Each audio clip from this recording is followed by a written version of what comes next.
Welcome to Our Communiversity Today, a community affairs program from West Virginia University Institute of Technology in Beckley, hosted by Dr. T. Ramon Stuart, president of West Virginia University Institute of Technology, working to make a difference in Southern West Virginia.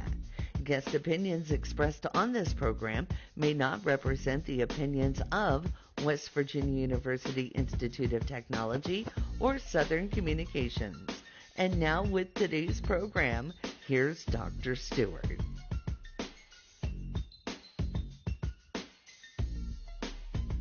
Welcome to Our Communiversity Today. I'm Dr. Ramon Stuart, president of WVU Tech here in Beckley, and I'm thankful that you chose to be with us today as we explore Our Communiversity. And when we think about that exploration, please remember that we believe that communiversity simply means that the community is the university and the university is the community. And that's so important because when you think about all the different elements and aspects of our community, we oftentimes talk about the notion of answering and asking two questions, and that's simply why not us and why not now? And we've heard from guests, some of our political leaders, elected leaders around the state. We've heard from different entrepreneurs. But one of the things that we need to deal with in Southern West Virginia, something that has plagued us, that has robbed us of generations of Southern West Virginians, is to deal with the drug and opioid epidemic. And when we think about the drug and opioid epidemic, we can all recount those times when we've heard of somebody overdosing or somebody losing their life, or we now have Narcan in our cars. So we need to address this if we want to have a brighter future in Southern West Virginia.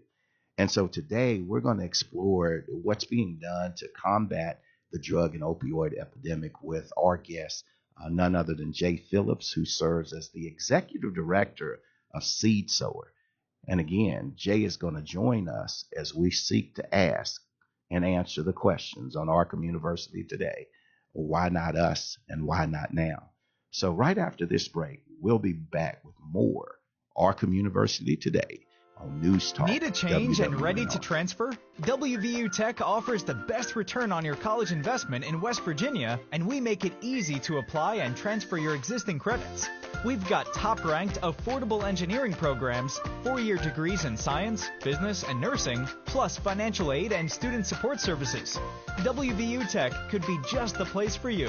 Find out more information at wvutech.edu/admissions today. Raleigh County Parks and Recreation's Live 25 Day 2 Concert Art and Vendor Series is set. June 20th from 6 to 10 p.m. at Lake Stevens Event Center. Great local rock and country vibe talent. Producer Tyler Carden brings you The Company, Ben Fishin, and Gracie Bauer. Rain or shine, the show will go on. So bring your lawn chairs, blankets, ears, and buy your $10 tickets at the door. Log into raleighcountyparks.gov for more information. Event series sponsored by Kid in the Background and 103 CIR. Find out more about how you can be a part of the Communiversity. Visit wwnrradio.com. Now back to the program. Welcome back to Our Communiversity Today. Again, we're visiting with Jay Phillips, the Executive Director of Seed Sower here in Beckley, serving all of Southern West Virginia and throughout this great state. And we're going to talk about the work that's being done to combat the drug and opioid epidemic. But Jay, when I sit here and I think I saw it on Facebook, you're not from West Virginia. So what are you doing in West Virginia fighting the drug and opioid epidemic? Well, first, Dr. Stewart, thank you for having me.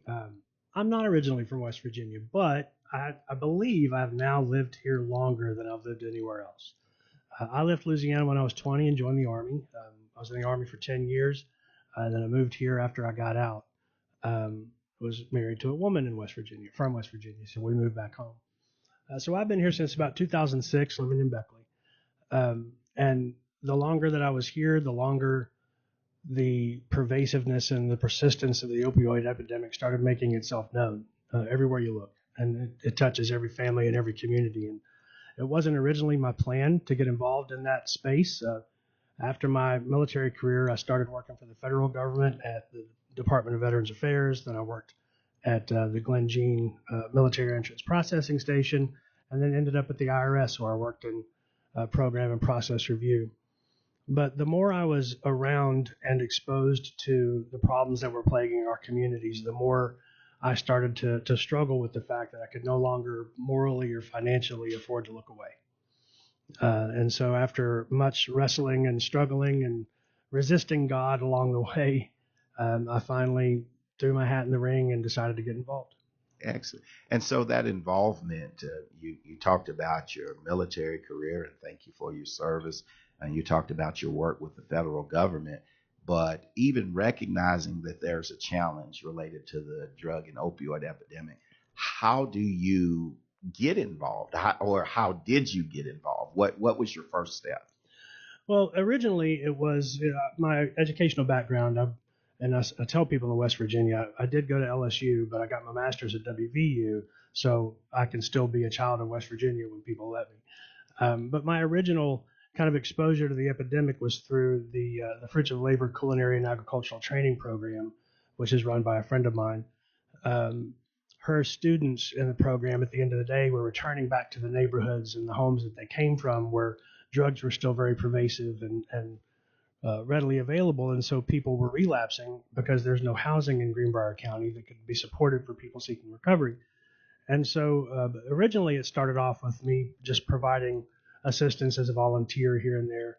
And then the idea began to take shape that what we needed was safe, supervised housing for some of those students to give them a supportive place to go back to at the end of the day that didn't involve having to resist using drugs or alcohol.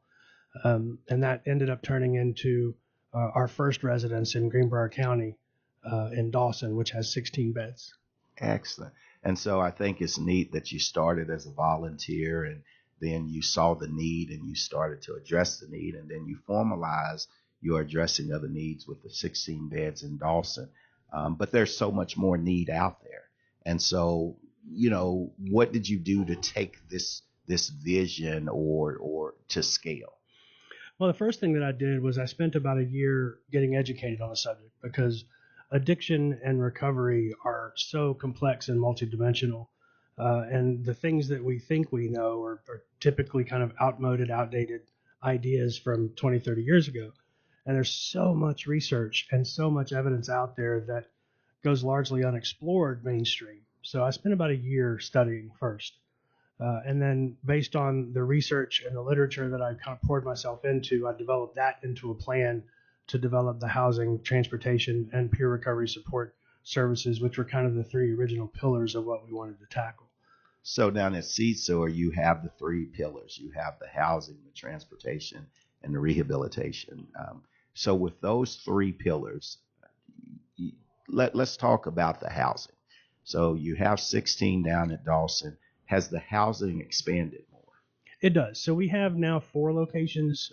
We have a house here in Beckley, which is a transitional house for graduates of my level 3 program. And not to get too deep in the weeds, but recovery housing is graded on level of intensity of services offered from level 1 to 4.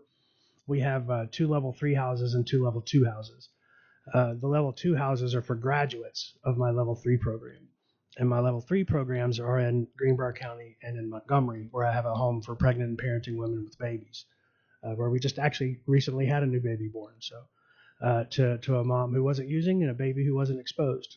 Well, I tell you what, you get me the name and address of those people.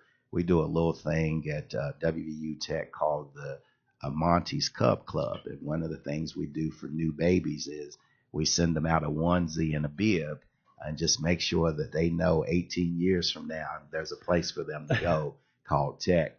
But I think that's so neat. And so when you talk about the levels, you talk about level 1 through 4. I'm assuming that 4 is your highest level, and then you step them down to 1. Is that correct?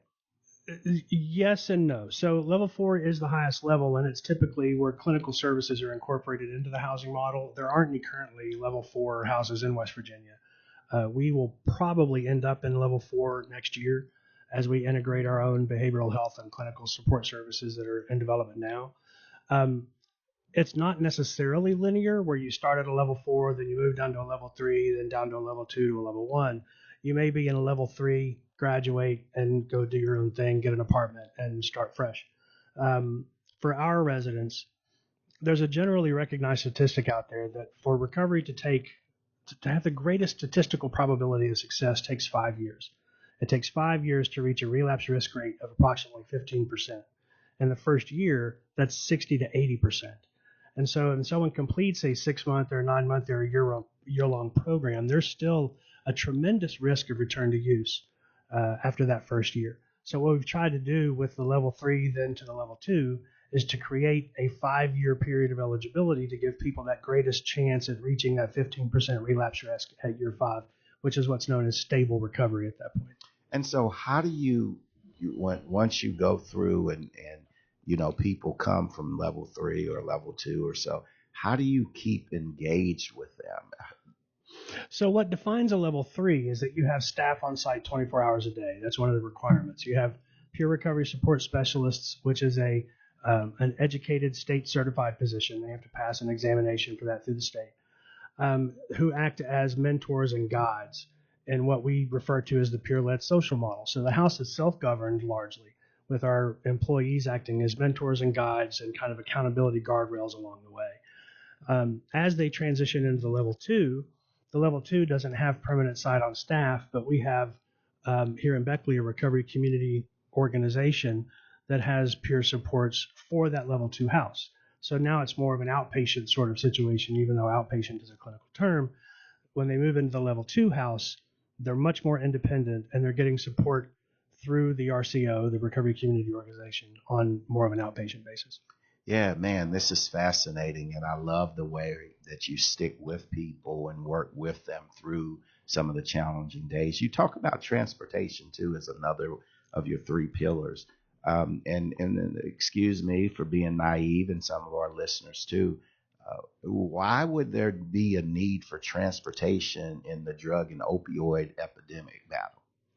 So I belong to a number of committees and boards, including a couple of governor's councils board, where they investigate things like the housing issue and transportation issues.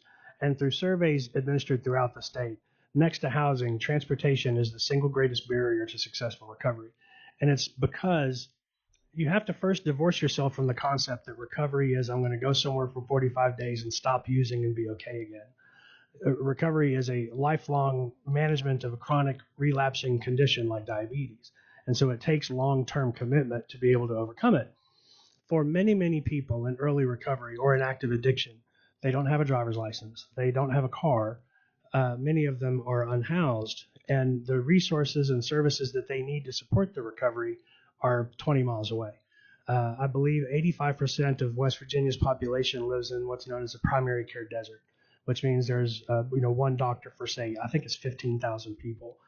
And so those services, behavioral health, specialty care, the dentist, getting to see your parole officer, getting to the courthouse, going to work, going to WVU Tech so you can attend classes, all of these things are unreachable for many people in early recovery because they don't have the means to get there. It's easier in more metropolitan areas like Charleston and Huntington, where you have more developed mass transit. In the southern West Virginia coal fields, if you live in Dawson, West Virginia, the nearest doctor is 20 miles away. Yeah, well, it's now I can understand it, when you think about the housing and then the transportation. And so we're going to talk about that 3rd pillar of Seed Sower when we return. Ladies and gentlemen, again, with us in studio today, Jay Phillips, Executive Director of Seed Sower. We're going to take a break, and we do ask that you stick with News Talk WWNR for more Our Communiversity Today. WVU Tech's Regents Bachelor of Arts degree is crafted for adult learners like you. Flexible, affordable, and tailored to your goals. You can even earn credit for work and life experience, giving you a jump on completing your degree. Whether you're finishing a degree you started or shifting to a new career, WVU Tech provides the resources and support you need to make it a reality. Take the next step at wvutech.edu/admissions today. This sandwich is not just spicy, it's flavorful. Hi, this is Matayo. And this is Elsa. And a little thing I love about the Chick-fil-A Grilled Spicy Deluxe Sandwich is that spicy kick. I really like the marinated chicken breast because the spice comes in at just the right moment. Oh, no. A little thing I love is that cilantro lime sauce. It's a fun blend of zesty and bold. It's highlighting the flavors in the chicken. That's what really makes me happy. Are you going to eat all your fries? Real guests paid for their testimonials. With more Communiversity Today, here's Dr. Stewart. Welcome back to Our Communiversity Today. Again, in studio is Jay Phillips, Executive Director of Seed Sower, and we're discussing the drug and opioid epidemic and what's being done to combat it here in Southern West Virginia. And Jay, you were talking about the pillars of Seed Sower and the 3 pillars, and we talked about the previous 2 in terms of housing and transportation. But then that other one, the third pillar, peer recovery, what does that look like? So peer recovery refers to people who are themselves in long-term recovery from substance use disorder, who've gone through specialized training and classes and taken a state certification exam. And what's meaningful about that role is that they bring to the table and to the conversation lived experience in recovery to which our current residents and people in active addiction can relate conversationally. So they make an ideal mentor and guide to model what successful recovery behavior looks like. It is an evidence-based practice and declared evidence-based by SAMHSA, the Substance Abuse and Mental Health Services Administration, which is the federal government agency that oversees all of our response to the drug problem. And so in each of our houses and in the Recovery Community Center and in our mobile outreach team, it's staffed by peer support. These are people who were once in active addiction, who have found stable recovery, and now want to share that message of hope and recovery and success to others that they encounter. And it is a cornerstone of the internal programming that we have in our houses, in our community center, in the mobile outreach, and even in the transportation, where we have 15 vehicles taking people to treatment 2 or 3 times a week. Yeah, I love this notion of iron sharpening iron. People who have walked a mile in the people's shoes, being able to come and help them take some weight off of their feet. I just love that concept. And so, I mean, this has been outstanding. Seed Sower has been doing this work, these 3 pillars. You're changing lives. You told us about the pregnant mom that was able to deliver her baby that was not addicted to any drugs. And so these successes, I guess that's just one of many. Oh, we get to see little miracles every day and some big miracles too. One of my favorites is the young lady you just referenced who graduated from her adult family treatment court program. She regained custody of her daughter. I have a beautiful picture of her daughter holding a sign that says, "My mom has 1 year sober." It's just, when you see those reconnections and parents regaining custody, we're very strong proponents of the mother-child dyad and the importance of reunifying mother and baby when it's safe to do so. And we work well with state agencies and CPS and other organizations to try to facilitate that reunification. But we see successes across the landscape. One of the things that impacted me the most, we do a lot of Narcan distribution, naloxone distribution. And the concept behind that is that we just want people to stay alive long enough to be willing to start their recovery journey. And so we want them to be prepared to handle an overdose situation or a drug poisoning situation. We had an event where we had handed out naloxone one morning to a young lady. Later that afternoon, another young lady approached the table and she was looking really, really, really rough. And she asked us for some Narcan. And we had found out through conversations that she had been Narcaned that morning from the one that we had given that first young lady that came to the table. And so that's when you're able to work to try to keep as many people alive as long as possible, just through meaningful conversations, maybe a little bit of support here and there, so that when they're ready to reach out for help, they know who they can turn to. And there's a lot of organizations here in town working together, much like the Communiversity concept, a lot of organizations doing that kind of work, so that when people are ready to recover, they know to whom they can turn to start that journey. Absolutely. And so listening to those successes and thinking about those 3 pillars, it sounds like you have developed the blueprint that's needed to eradicate the drug and opioid epidemic here in Southern West Virginia. Is that correct? Well, I wouldn't go that far. First, I didn't develop the blueprint. The blueprint was developed over 40 years of research. I just tried to adapt it into a real world situation. And I don't know that eradication of substance use disorder is ever really a reasonable or attainable goal. I think we just have to work together with everyone, all the community stakeholders coming together, working together to keep the fight alive.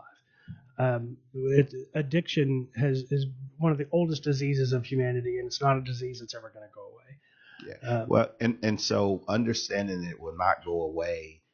How do you expand? What's next? I mean, you got the 3 pillars. Is there more to come, more to build on? Well, we're definitely expanding the transportation service because the demand for transportation, and we only focus on folks in recovery, either getting them to medical appointments or specialty care or behavioral health or treatment, but also getting them to work, training, and educational opportunities. We did over 10,000 trips last year. We're going to double that this year at least, and we're still not able to meet the demand. There's so many people needing those connections, and once they get those connections, then they're able to start building their own self-sufficiency and self-sustainability. And so next for us to incorporate a new kind of level of care into the continuum of care is we're going to start offering some low-level clinical services, counseling. So would that be like a 4th pillar? Sure. Yes, it'll be the clinical side. A behavioral health center that'll offer individual and group counseling, an intensive outpatient program, both to our residents or to anyone else in the community that would want to be engaged in that clinical support. And so what does that look like? Is that a physical building or what does that entail? Yeah, we're actually towards the end of renovating a new space.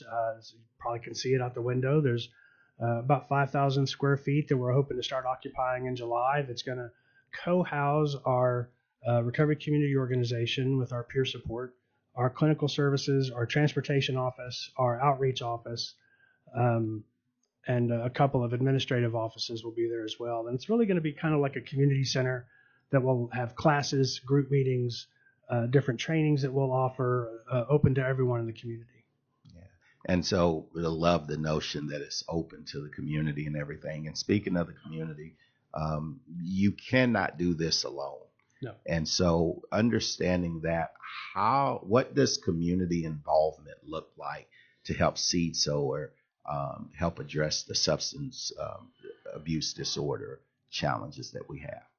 I think that's a multi-layered question. The first part, I think, involves the specific organizations that are working in recovery, and there's a lot of good ones. There's the Raleigh County United for Prevention is doing a lot of good prevention work. The Beckley Day Center is providing some provisions for people in the community, and I could list a handful.